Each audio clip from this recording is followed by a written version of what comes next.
Of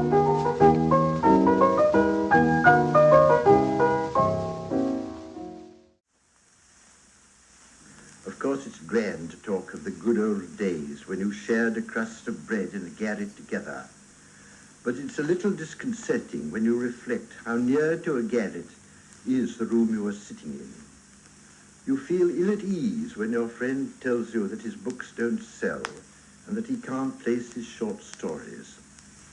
The managers won't even read his plays, and when he compares them with some of the stuff that's put on, here he fixes you with an accusing eye. It really does seem a bit hard. You're embarrassed and you look away. You exaggerate the failures you have had in order that he may realize that life has its hardships for you too. You refer to your work in the most disparaging way you can and are a trifle taken aback to find that your host's opinion of it is the same as yours. You speak of the fickleness of the public so that he may comfort himself by thinking that your popularity can't last. He is a friendly but severe critic. I haven't read your last book, he says, but I read the one before. I've forgotten its name. You tell him. I was rather disappointed in it, he says. I didn't think it was quite so good as some of the things you've done. Of course, you know which my favorite is. And you, having suffered from other hands than his, answer at once with the name of the first book you ever wrote.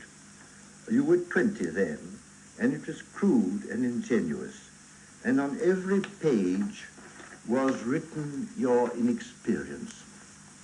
You'll never do anything as good as that, he says heartily, and you feel that your whole career has been a long decadence from that one happy hit.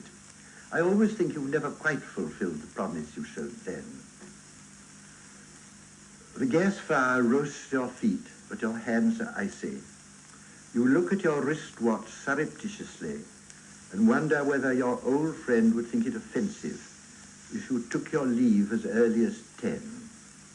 You've told your car to wait round the corner so that it shouldn't stand outside the door and by its magnificence affront his poverty.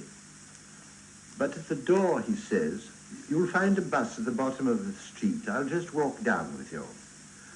Panic seizes you, and you confess that you have a car. He finds it very odd that the chauffeur should wait round the corner. You answer that this is one of his idiosyncrasies. When you reach it, your friend looks at it with tolerant superiority.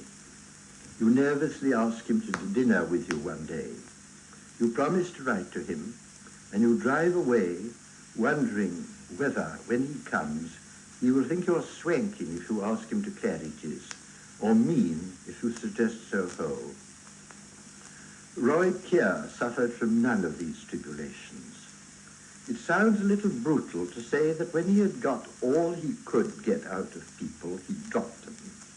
But it would take so long to put the matter more delicately, and would need so subtle an adjustment of hints, half-tones, and allusions, playful or tender, that such being at bottom of the fact, I think it is well to leave it at that.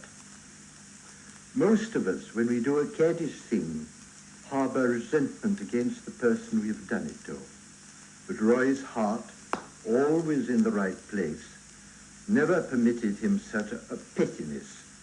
He could use a man very shabbily without afterwards bearing him the slightest ill will. Little blue clock in the middle of the park sings a tune to the moon up above. It is nature, that's all, simply telling us to fall in love.